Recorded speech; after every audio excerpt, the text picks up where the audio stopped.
নমস্কার বন্ধুরা, উত্তরা কানার ব্লগ চ্যানেলে আরও একটি ব্লগে তোমাদের সকলকে স্বাগত জানাই। এখন বেজে গিয়েছে সকাল 10টা। তো এখন থেকে ব্লগটা স্টার্ট করছি। আজকে ওর বাবা সকাল 7টার সময়তেই কিন্তু বেরিয়ে চলে গেছে, আর আজকে কিন্তু একটু লেটেই তাই রান্না চাপিয়েছি। তো আজকে ভেবেছি একটু মাছ রান্না করব। তো তার জন্যে কালকে রাত্রেই কিন্তু মাছটা বার করিয়ে বড় চড়াতে দিয়ে দিয়েছি ফ্রিজে। তো এখন মাছটা বার করে নিয়েছি, এখন চলে এসেছি চালটা ধুতে। প্রথমে ভাতটা কিন্তু চাপিয়ে দেবো। তো এদিকে আমার ভাতটা হতে থাকবে, ততক্ষণে কিন্তু আমি মাছের তরকারির আনাজটা কেটে নেব। তো এখানে ভাতটার জন্য চালটা কিন্তু ধুয়ে নিচ্ছি, আর দিয়ে দেবো হলো জল। তো যারা সকালে রান্না করে এরকমই কিন্তু রাতের বেলায় মাছটা কিন্তু ফ্রিজার থেকে ফ্রিজে বার করে রেখে দেয়, আর সকালে উঠে কিন্তু ভালোভাবে কিন্তু বরফটা কেটে যায়। তো দেখো এখানে মাছটা কিন্তু আমি ওইভাবে বার করে রেখেছিলাম, আর এখন কিন্তু ভালো করে ধুয়ে নিচ্ছি। তো ধুয়ে কিন্তু আমি সঙ্গে সঙ্গে নুন হলুদ এগুলো কিন্তু মাখিয়ে নেব, আর কিছুক্ষণের জন্য রেখে দেবো। তো এদিকে দেখো আমার কিন্তু তেলটা বাড়ন্ত হয়ে গিয়েছিল, তাই তেলটাও কিন্তু আমি ঢেলে নিচ্ছি। তো আমরা এখানে সর্ষের তেলে কিন্তু রান্নাটা করি, কারণ মাছটা সর্ষের তেলে না রান্না করলে সেরকম টেস্ট কিন্তু আসে না। আর এদিকে একটু তেল কিন্তু আমি মাছেতেও মাখিয়ে নেব, যাতে মাছটা আমার না ছিটকায়। তো এখানে দেখো তেলটা মাখিয়ে নিলাম। তো এদিকে কড়াই গরম করতে দিয়ে দিয়েছি, দিয়ে দেবো হলো তেল। এদিকে মাছটাও কিন্তু আমার তেল মাখানো হয়ে গেছে। তো একে একে কিন্তু মাছটাও কিন্তু ছেড়ে দেবো কড়াই। তো দেখো মাছটা কিন্তু খুব সুন্দরই ভাজা হয়ে যাচ্ছে। যেহেতু সর্ষের তেলটা একটু মাখিয়েছি কাঁচা, তো তার জন্য একটু কমে কিন্তু ছিটকাচ্ছে। তো দেখো এখানে মাছটা কিন্তু আমি দিয়ে দিলাম। আর আজকে যেহেতু ওর বাবা সকাল সকাল বেরিয়ে গেছে, তো কোনো একটা এতটা তাড়া নেই যে তাড়াতাড়ি আমাকে রান্নাটা কমপ্লিট করতে হবে। শান্ত মনে সুন্দরভাবে রান্নাটাকে কিন্তু করছি। এদিকে দেখো আমি চলে এসেছি আলু কাটতে, মাছের ঝোলে দেবো। তার জন্য বড় বড় আলু দুটো নিয়ে নিয়েছি, ওগুলোকে ভালোভাবে ছাড়িয়ে ছোট ছোট করে পিস করে নেবো। আর মাছের ঝোলের আলু তো এইভাবেই আমি দিই। দেখো একটু মোটা মোটা একটু লম্বা করে কেটে নিচ্ছি কিন্তু। আর এদিকে আমার কিন্তু মাছটা কিন্তু ভাজা অনেকটা হয়ে গেছে। তো দেখো এদিকে কিন্তু আলুটা অনেকটাই কাটা হয়ে গেছে।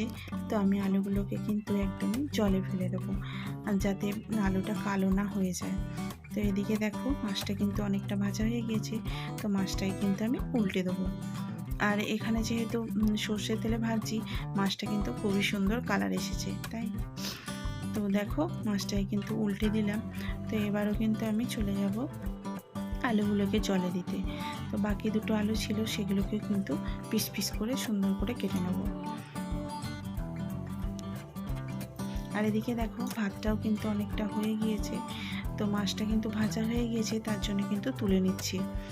তো সুন্দর করে মাছটা ভেজে নিলে খেতেও কিন্তু টেস্ট ভালো হয়।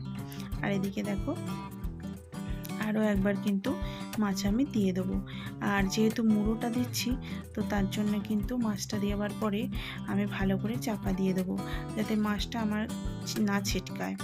তো এইভাবে ঢাকা দিয়ে রান্না করলে কিন্তু মাছের যে কাতলা মাছের মুড়োগুলো হয়, ওগুলো কিন্তু ছিটকে খুব মুখে চলে আসে। তো এইভাবে ঢাকা দিয়ে রান্না করলে কিন্তু মাছটা আর আসে না। আর এদিকে দেখো ওরা দু ভাই বোনে কিন্তু চলে এসেছে একটা করে ভাজা নিতে। তো ওদেরকেও দিয়ে দিলাম, আর এদিকে টমেটো আর পেঁয়াজটা কিন্তু কেটে নিলাম। আর এদিকে দেখো মাছটা কিন্তু অলমোস্ট ভাজা হয়ে গিয়েছে। তো মাছটাই কিন্তু আবার উল্টিয়ে দিলাম, আবারও কিন্তু চাপা দিয়ে দেবো, কারণ কি না মাছটা ভালোভাবে যাতে না ছিটকায়। আর এদিকে দেখো সকাল থেকে কিন্তু অনেকক্ষণের কিচেনে আছি, তো তার জন্য একটু গ্লুকন-ডির জল গুলে আমি কিন্তু খেয়ে নিলাম। এদিকে দেখো ভাতটা এখন তো গরমকাল ডিহাইড্রেট হয়ে যাচ্ছে, তাই নামিয়ে নেবো। আর ভাতটা কিন্তু অনেকক্ষণই চাপিয়েছিলাম, তো তাড়াতাড়ি হয়েই গেছে। তো ভাতটা নামিয়ে দিই। আর এদিকে দেখো মাছগুলো কিন্তু ভাজা হয়ে গিয়েছে অলমোস্ট। তো মাছগুলো কিন্তু আমি পরপর নামিয়ে নেব। তো এই তেলের মধ্যেই কিন্তু আমি মাছের তরকারিটা করে নেব। তো তার জন্য আমি পেঁয়াজ কুচোগুলো দিয়ে দিলাম। তো ভালোভাবে এটাকে কিন্তু ভাজা করে নেব। গোল্ডেন ব্রাউন করে ভাজা করে নিয়ে এর মধ্যে অ্যাড করে দেবো 1 চামচ আদা রসুনের বাটা। এবার একে একে সমস্ত গুঁড়ো মশলাগুলো অ্যাড করে দেবো। নুন, হলুদ গুঁড়ো, লঙ্কার গুঁড়ো দিয়ে ভালোভাবে কিন্তু মশলাটাকে কষিয়ে নেব। ভালোভাবে মশলাটাকে কষানো হয়ে গেলে অ্যাড করে দেব টমেটো, আর টমেটোটাকেও কিন্তু ভালোভাবে কষিয়ে নেব। আর তারপরে অ্যাড করে দেবো কিছুটা জল, কারণ মশলাটা যাতে পুড়ে না যায়। তো ভালোভাবে এটি মশলাটাকে কিন্তু কষিয়ে নেব, যাতে আমাদের কালার এবং টেক্সচারটা ভালো আসে। তো এরপরে কিন্তু অ্যাড করে দেবো আলুটাকেও মশলার সাথে ভালোভাবে কষিয়ে নেব, আর যাতে আমাদের খাবারের টেস্টটা কিন্তু ভালো আসে। তো ভালোভাবে কষানো হয়ে গেলে অ্যাড করে দেবো জল। তো এইভাবে কিন্তু রান্নাটা আমার অনেকটাই হয়ে গিয়েছে। তো এবার কিন্তু ঢাকা চাপা দিয়ে দেবো। আর এদিকে দেখো, কালকে কিন্তু ওর বাবা এনেছে আম, আর আমটাকে ভাবছি আজকে একটু চাটনি করব। তার জন্য আমটাই কিন্তু ভালোভাবে ছাড়িয়ে নিচ্ছি। আর এই পিলারটা করে ছাড়িয়ে নিলে কিন্তু আমের খোসাগুলো ভালোভাবে ছাড়িয়ে যায়, কিন্তু এটা ছুরি করে কিন্তু কাটা যাবে না।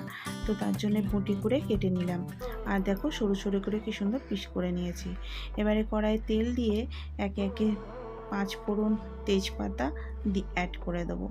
আর কিছুক্ষণ পরে কিন্তু আমটাকেও অ্যাড করে দেবো। তারপরে খানিকক্ষণ নেড়ে চেড়ে ভাজা করে নিয়ে আবারও কিন্তু দিয়ে দেবো নুন আর হলুদ গুঁড়ো।